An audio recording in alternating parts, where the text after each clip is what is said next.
আপনাদের সামনে সূরা ইয়াসিন থেকে দুইখান আয়াত এবং তিরমিজি শরীফ থেকে একখান হাদিস তেলাওয়াত করে শুনাইছি। তেলাওয়াতকৃত আয়াত এবং হাদিস নিয়ে খুব সংক্ষিপ্ত কথা বলব।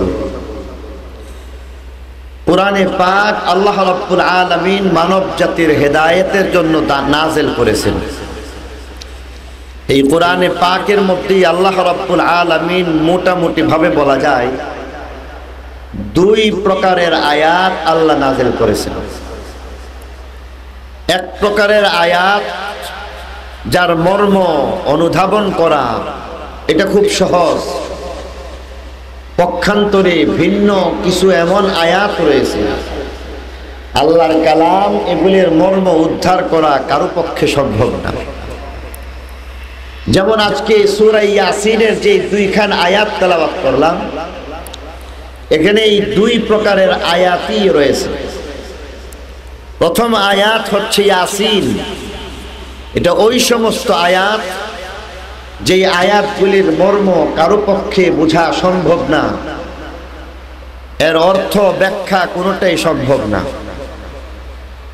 দ্বিতীয় যে আয়াত আপনাদের সামনে তেলাওয়াত করলাম, ওয়াল কোরআনিল হাকিম, এটা ওই সমস্ত আয়াতের অন্তর্ভুক্ত যা স্বাভাবিকভাবে মানুষের পক্ষে বোধগম্য হয়। আরবি জানা মানুষের পক্ষে কম বেশি তার অর্থ অনুধাবন করা, মর্ম উদ্ধার করা সম্ভব। প্রথমোক্ত আয়াত নিয়ে একটা আপত্তি চলে আসে, আমাদের মাদ্রাসার ভাষায় বলা হয় ইশকাল চলে আসে। আর তা হচ্ছে কোরআন শরীফের যেই সমস্ত আয়াতের অর্থ কেউ জানে না, এই সমস্ত আয়াত আল্লাহ রাব্বুল আলামিন কোরআনে পাকের মধ্যে কেন উল্লেখ করলেন? যেমন ইয়াসিনের অর্থ কেউ জানে না, আমরা মোটামুটি কম বেশি সবাই জানি। এই ধরনের আয়াত হুরুফে মুকাত্তাআতের মাধ্যমে যেই সমস্ত আয়াত, তন্মধ্য হইতে শুধু এটা না, এমন আরো কিছু আয়াত আছে। আলিফ লাম মিম, এর অর্থ কেউ জানে না। হামিম, আইন সিন কাফ, তার অর্থ কেউ জানে না। কাফ হা ইয়া আইন সাদ, তার অর্থ কেউ জানে না। তাহলে আল্লাহ রাব্বুল আলামিন এই সব আয়াত কেন দিলেন, যেই আয়াতের অর্থ আল্লাহ ছাড়া পৃথিবীতে আর কেউ জানেন না? এমনকি ওলি আবদাল, গাউস কুতুব, নবী রসুল, সাহাবা, তাবেঈন, তাবে তাবেঈন, আইম্মায়ে মুজতাহিদিন, সলফে সালিহিন, তাদের কেউ জানেন না। আর এই কারণেই প্রশ্ন যে তাহলে এটা কেন দেওয়া হলো? অথচ প্রবাদ একটা কথা আছে, ফেলুল হাকিম লা ইয়াখলু আনিল হিকমাহ, আল্লাহ প্রত্যেকটা কথা হিকমত থেকে খালি না। অবশ্যই কোনো না কোনো একটা অবশ্যই হিকমত বা রহস্য রয়েছে, একটা কারণ রয়েছে, যেই কারণে আল্লাহ তাআলা কোনো কথা বলেন, কোনো কাজ করেন। তাহলে এই সমস্ত আয়াত যেগুলির অর্থ কেউ জানেন না, তার অবশ্যই কারণ আল্লাহ রাব্বুল আলামিন কেন উল্লেখ করেছেন, তার অবশ্যই কারণ আছে। মুফাসসিরিনে কেরাম এই আয়াতগুলির ব্যাখ্যা করতে গিয়ে প্রথমত যেই ব্যাখ্যাটা করে থাকেন, তার অর্থ একমাত্র আল্লাহ জানেন, আর কেউ জানেন না। দ্বিতীয় পর্যায়ে বলেন ওলামায়ে কেরাম, এই সমস্ত আয়াত যেগুলির অর্থ কেউ জানেন না, এই আয়াতগুলির অনেক কারণের মধ্য হইতে আজকে আপনাদের সামনে দুই তিনটা কারণ বলতে চাই। এক নম্বর কারণ হচ্ছে আল্লাহ যেমন মহান, আল্লাহর কালাম তেমনই মহান। আল্লাহর জাত যেমন রহস্যে আবৃত, আল্লাহর কালাম এমনই রহস্যে আবৃত। আল্লাহর জাত এবং সত্তা এবং তার কালামের মধ্যে আল্লাহ রাব্বুল আলামিন নিগুড় এক রহস্য রেখে দিয়েছেন। কেননা আমরা জানি আল্লাহ রাব্বুল আলামিনের জাত আর অস্তিত্ব কোনো মানুষের পক্ষে আবিষ্কার করা সম্ভব না। আর এই কারণেই আল্লাহ রাব্বুল আলামিন তার হাবিবের মাধ্যমে আমাদেরকে জানায় দিয়ে গেছেন, রব্বে কায়নাতের পক্ষ থেকে আল্লাহর নবীর নির্ঘোষ হচ্ছে তাফাক্কারু ফি খালকিল্লাহ ওয়ালা তাফাক্কারু ফিল্লাহ, তোমরা আল্লাহর সত্তা নিয়ে গবেষণা করে কুল কিনারা করতে পারবে না বিধায় তোমরা আল্লাহর যেই সমস্ত মখলুক রয়েছে, আল্লাহর যেই সমস্ত কুদরত রয়েছে, নিদর্শনাবলী রয়েছে, তার দিকে মনোনিবেশ করো, আল্লাহকে চিনতে পারবো। সেখানের মধ্যে এই বিষয়টা আমরা মোটামুটি কম বেশি পরিষ্কারই বুঝতে পারি। আল্লাহর জাত আবিষ্কার করা কারো পক্ষে সম্ভব না। আল্লাহর জাতকে আবিষ্কার করা যেমন সম্ভব না, ইয়াসিনের মতো এমন অনেক আয়াত কোরআনে পাকের মধ্যে আল্লাহ রাব্বুল আলামিন আমাদের জন্য দিয়া এই কথাই বুঝাইতে চান যে আল্লাহর কালামও রহস্যের চাদর দিয়ে ঢেকে রাখা হয়েছে। আল্লাহর কালাম আসলে তোমাদের কারো পক্ষে বোঝা সম্ভব না। আল্লাহ দেখেন, আল্লাহ কথা বলেন, আল্লাহ জানেন, আল্লাহ বিরাজমান, আল্লাহ সব কিছু কারনেওয়ালি জাত। আমরা জানি আল্লাহর হাত আছে, পা আছে, কিন্তু আল্লাহ রাব্বুল আলামিনের হাত কি ধরনের এটা কারো পক্ষে বলা সম্ভব না। আল্লাহ রাব্বুল আলামিন কথা আল্লাহ দেখেন, কিন্তু আল্লাহ মখলুকের মতো দেখেন না। আল্লাহ জানেন, মখলুকের মতো জানেন না, বরং আল্লাহ রাব্বুল আলামিনের জাত এবং তার সিফাত সবকিছুকে আল্লাহ তাআলা রহস্যের চাদর দিয়ে ঢেকে রাখছে। এই কারণে আল্লাহর হাত আছে, কেমন আছে এটা বলা যাবে না। আল্লাহর অস্তিত্ব আমরা বুঝি কেমন ভাবে, কি ধরনের অস্তিত্বশীল, এটা আমাদের কারো পক্ষে বোঝা সম্ভব না। আল্লাহ রাব্বুল আলামিনের এই সব কথার উপর, তার জাত এবং সত্তার উপর না দেখার পরেও আমাদের বিশ্বাস আছে না নাই? মেহরবানি করে আওয়াজ দিয়ে বলুন তো, আল্লাহর জাত এবং সত্তার প্রতি আমাদের মুসলমান হিসাবে বিশ্বাস আছে না নাই? অবশ্যই আছে। এটা আমাদের ঈমান। না দেখার পরেও বিশ্বাস করতে হয়। আর যারা আল্লাহ রাব্বুল আলামিনের জাত এবং সত্তাকে না দেখার পরেও বিশ্বাস করে, তারাই আসলে ঈমানদার হয়ে যায়। ঠিক তেমনি ভাবে আল্লাহ রাব্বুল আলামিনের পক্ষ থেকে তেলাওয়াতকৃত এই সমস্ত আয়াত যেগুলির অর্থ কেউ জানে না, এটাও আমার আপনার একটা ঈমানের পরীক্ষা হয়ে যায় যে এগুলি তোমাদের কারো পক্ষে বোঝা সম্ভব না, তারপরেও তোমরা তার প্রতি ঈমান আনো। যেমন আল্লাহ রাব্বুল আলামিনকে না দেখে বিশ্বাস করতেছো, আল্লাহকে না দেখে তার সত্তার উপর বিশ্বাস করা, এর নাম যেমন ঈমান। আল্লাহর কালাম না বুঝতে পারা, বুঝার মতো ক্ষমতা না থাকার পরেও যদি কেউ তার প্রতি বিশ্বাসী হইয়া বলতে পারে ইয়াসিন হচ্ছে আমার মাহবুব, আমার মাহবুব, আমার মালিক, আমার খালেক মালিক, তার পাক জবান থেকে পাক কালাম, এই কথা বিশ্বাস যে করবে সেই ঈমানদার হইয়া। দ্বিতীয় আরেকটা কারণ হচ্ছে, স্বাভাবিকভাবে কিছু কিছু বিষয় তো এমন থাকে মানুষের মধ্যে জ্ঞান মর্যাদার দিক থেকে সমপর্যায়ের হইলে একজন আরেকজনের কথা বুঝে। যেমন ধরুন একজন ডাক্তারদের সুনির্দিষ্ট একটা পরিভাষা আছে, ব্যবসায়ীদের সুনির্দিষ্ট একটা পরিভাষা আছে। ডাক্তারদের সেই পরিভাষা একজন ডাক্তার অথবা মোটামুটি সমপর্যায়ের যারা আছে তারা বুঝে। ব্যবসায়ীর পর্যায়ে তাদের যে পরিভাষা রয়েছে, এদের কথা ব্যবসায়ী হইলে বুঝতে পারে, কৃষকের কথা কৃষক হইলে বুঝতে পারে, চাকরিজীবীর কথা চাকরিজীবী হইলে বুঝতে পারে, ইঞ্জিনিয়ারের কথা ইঞ্জিনিয়ার হইলে বুঝতে পারে। বুঝা গেছে ডাক্তারের সমপর্যায়ের না হইলে বুঝতে পারে না, ইঞ্জিনিয়ারের সমপর্যায়ের না হইলে কোনো কথা বুঝতে পারে না, ব্যবসায়ীর সমপর্যায়ের না হইলে বুঝতে পারে না। যেমন একটা উদাহরণ দেই, আমাদের ব্রাহ্মণবাড়িয়ার আনন্দবাজারের মধ্যে মৎস্য ব্যবসায়ী রয়েছে, তাদের মধ্যেও কিছু একটা পরিভাষা, তাদের এই পরিভাষা আমার পক্ষে আপনার পক্ষে সাধারণ মানুষের পক্ষে বোঝা সম্ভব না।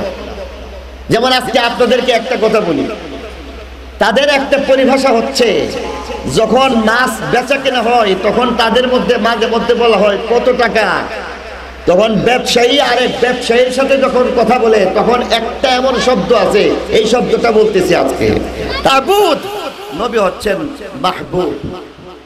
সুবহানাল্লাহ বলবেন না? আল্লাহ মাহবুব, নবী হচ্ছেন মাহবুব। আল্লাহকে ছাড়া রব্বে কায়নাত কেউ হইতে পারে না। মুহাম্মদ সাল্লাল্লাহু আলাইহি ওয়াসাল্লামকে ছাড়া আর কোন অবস্থাতেই মুস্তাফা হইতে পারে না। আল্লাহ হইতেছেন রব্বুল আলামিন, মাহবুব নবী হইতেছে রাহমাতুল লিল আলামিন। যার অস্তিত্বের মধ্যে আসমান, চন্দ্র, সূর্য, গ্রহ, তারা, নক্ষত্র, এই সব কিছুর অস্তিত্ব যার অস্তিত্বের মধ্যে বিরাজমান, অস্তিত্বের কারণে হয়েছে। তিনি হয়েছেন বলে চন্দ্র সুন্দর হয়ে গেছে, তার অস্তিত্বের কারণে আজকে পৃথিবীর এত সুন্দর, তার অস্তিত্বের কারণে তিনি আছেন বলেই আজকের এই পৃথিবী সুন্দর, জান্নাত সুন্দর। আর এমন করে প্রত্যেকটা মাখলুককে আল্লাহ রাব্বুল আলামিন শুধু সুন্দর বানাইতেন এমন না। কবি বলেন, ये फूल न होता, ये फूल न होता तो कलियों का तबस्सुम भी न होता, ये गुल न होता तो बुलबुल का तरन्नुम भी न होता, रुखे मुस्तफा है वो आईना, अब ऐसा दूसरा आईना न हमारे बज़्मो ख़याल में, न दुकाने आईना साज में, वत्तीन वज़्ज़ैतून वतूर सीनीन वहादल बलदिल अमीन। तीনের শপথ নিলাম, মহান আল্লাহ বলেন জাইতুনের শপথ নিলাম, ওয়াতুর সিনিন, সিনাই উপত্যকায় অবস্থিত তুর পর্বতের শপথ নিলাম, বালাদে আমিন তথা মক্কা নগরের নামে শপথ নিলাম। চারবার কসম খাওয়ার পরে আমার আল্লাহ বলেন, লাকাদ খালাকনাল ইনসানা ফি আহসানি তাকওয়িম, মাহবুব নবীকে আমি সবচাইতে সুন্দর বানায় দিলাম। কত সুন্দর বানায় দিলাম! মহান আল্লাহ বলেন, আমার কুদরতি খাজানা এবং ভান্ডারের মধ্যে মাহবুব নবীর চাইতে শ্রেষ্ঠ এবং সুন্দর আর কিছু পাওয়া যায় না। মেরে মুহতারাম দোস্ত বুজুর্গ, বলছিলাম ইয়াসিন কেন ব্যবহার করা হয়েছে। 3 নম্বর কারণের পরে সম্ভবত 4 নম্বর কারণটা বলে বয়ান শেষ হয়ে যাবে। জি, আমি তো সময় বাইরে দিচ্ছেন না, তারা দেখে দিব সময়ের ভিতরে শেষ করব। 4 নম্বর কারণটা আমি বলে বয়ান শেষ করে দিতে চাইব। বর্তমান সময়ের মধ্যে একটা নতুন ফিতনা আসছে। যারা নিজেদেরকে দাবি করে আহলে হাদিস, যারা নিজেদেরকে আহলে হাদিস দাবি করতেছে, আজকে আমরা অত্যন্ত দুঃখ ভারাক্রান্ত মনে বলতে চাই, যারা নিজেদেরকে তথাকথিত আহলে হাদিস দাবি করে তারা আসলে আহলে হাদিস নয়, তারা তথাকথিত আহলে হাদিস। এই তথাকথিত আহলে হাদিস নামধারী যারা নিজেদেরকে আহলে হাদিস বলে থাকে, পরিষ্কার করে বলে দিতে চাই, আপনাদের সামনে বলতে চাই, সময় সংক্ষিপ্ত, তারপরও একটা বিষয় না বললেই নয়, আসলে তারা হাদিস মানে না। প্রশ্ন হচ্ছে, বলতে পারেন তাহলে তারা হাদিস না মানে না কেমন করে? আজকে এই কথার উত্তর এই ইয়াসিন থেকে পাওয়া যায়। আহলে হাদিস নামধারী যারা আছেন তাদের মধ্যে দেখা যায় অনেক ঘাপলা আছে। এগুলি নিয়ে আজকে কথা বলার সময় নাই, এমনি ঠেক দিচ্ছে 5 মিনিটে ছেড়ে দিতে। এই কারণে আপনাদের সামনে 5 মিনিটের মধ্যে কথাটা বলে দিতে চাই। আহলে হাদিস ফিতনা যারা নিজেদেরকে আহলে হাদিস দাবি করতেছে, তাদের অন্যতম একটা কথা হচ্ছে, কোরআন শরীফ যদি বুঝে পড়ো তাহলে লাভ, কোরআন শরীফ যদি বুঝে না পড়ো তাহলে কোনো লাভ নাই। এমন কথাটা তাদের মধ্যে আছে। আশা করি আপনাদের জানা থাকার কথা। আর যদি জানা না থাকে তাহলে আজকে আপনাদের সামনে পরিষ্কার করে বলে দিচ্ছি। এমনকি হজ্জের সফরের মধ্যে বাংলাদেশ থেকে যাওয়া ভিকারুন নিসা নুন স্কুল অ্যান্ড কলেজের একজন অধ্যাপিকা নিজেরে দাবি করছে আহলে হাদিস। হজ্জের মতো সফরে গিয়া মাথায় কাপড় নাই, হজ্জের মতো সফরের মধ্যে গিয়া মাথায় কাপড় দেয় না, এমনকি বুরকা পরবে দূরের কথা, মাথায় পর্যন্ত কাপড় দেয় না। আর আমার আহলিয়াকে বলছিল, কোরআন শরীফ তেলাওয়াত করতেছো, এই কোরআন শরীফ তেলাওয়াত করছো যে তার অর্থ জানোনি? বলে যে না, আমরা তো অর্থ জানি না, এমনি তেলাওয়াত করতেছি। এবার বলতেছে কোরআন শরীফ বন্ধ করো, কারণ অর্থ না জানলে এই কোরআন শরীফ পড়ার কোনো লাভ নাই। আজকে যারা এই সমস্ত কথা যারা বলে থাকে তাদের ক্ষেত্রে ইয়াসিন বড় একটা প্রমাণ হয়ে যাচ্ছে। কারণ ইয়াসিনের অর্থ একমাত্র জানেন কে?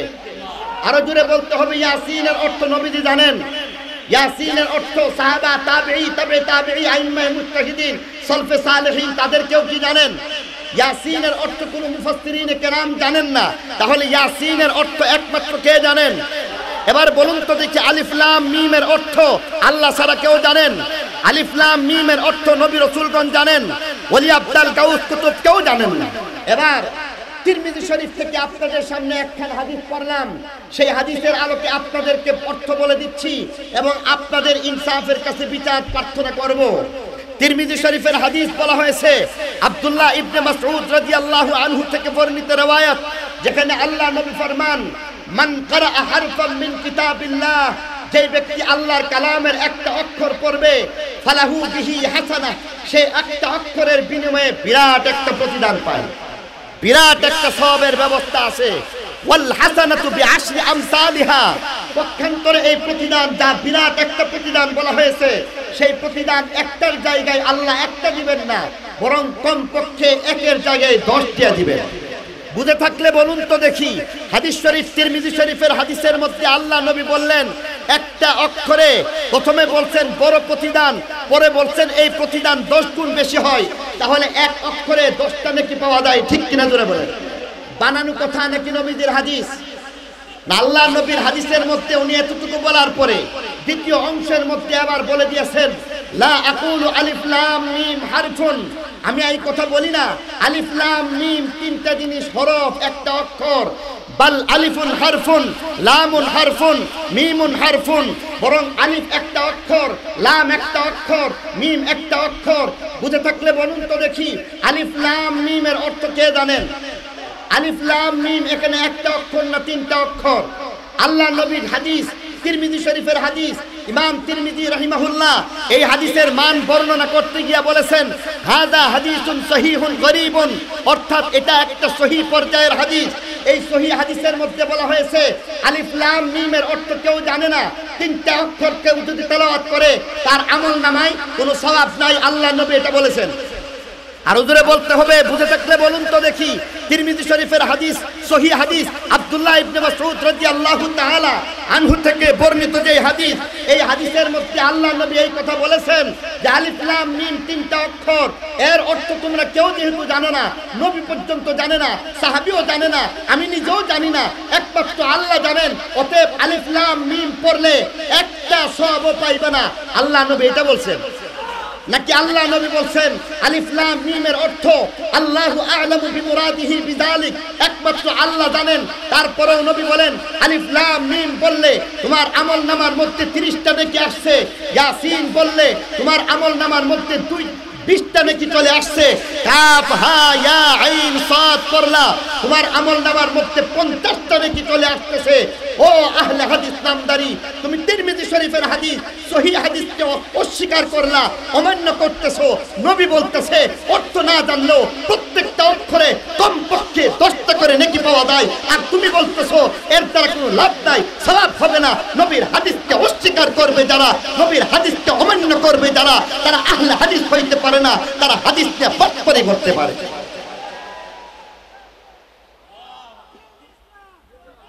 মেরে মুহতারাম দোস্ত বুজুর্গ, বয়ান আমার শেষ, এখানেই বয়ান শেষ করে দিতে চাই। চতুর্থ কারণটা বলছিলাম, এর মাধ্যমে আমার জন্য আপনার জন্য আল্লাহর পক্ষ থেকে নির্দেশনা যেমন বলে দেওয়া হচ্ছে, ইয়াসিন তেলাওয়াত করলে সওয়াব আছে না নাই? ইয়াসিন তেলাওয়াত করলে সওয়াব আছে, আমার কথা না নবীর হাদিসের কথা। অতএব নবীর হাদিসের কথা অনুযায়ী এই শিক্ষা দেওয়ার জন্য ইয়াসিনের অর্থ না জানলো তার মধ্যে কমপক্ষে 10টা করে প্রতি অক্ষরে সওয়াব পাওয়া যায়। অতএব তথাকথিত আহলে হাদিস নামদারি যারা আছে তাদেরকে যেন শিক্ষা দিতেছে যে তোমরা তওবা করে ঠিকঠাক ভাবে সহিহ আহলে সুন্নাত ওয়াল জামাতের অন্তর্ভুক্ত হয়ে দাও। আর আমাদেরকে সতর্ক করে দিতেছে, সাবধান সাবধান, হাদিসের নাম দিয়া দিয়া, দোহাই দিয়া দিয়া, এমন ভাবে যারা হাদিসকে অস্বীকার করবে, এমন লামাযহাবী ফিতনা থেকে তোমরা সতর্ক হয়ে দাও। আল্লাহ রাব্বুল আলামিন আমাকে আপনাকে সব কয়টা বুঝা মানা আমলের তৌফিক দান করুক, সবাই বলে আমিন।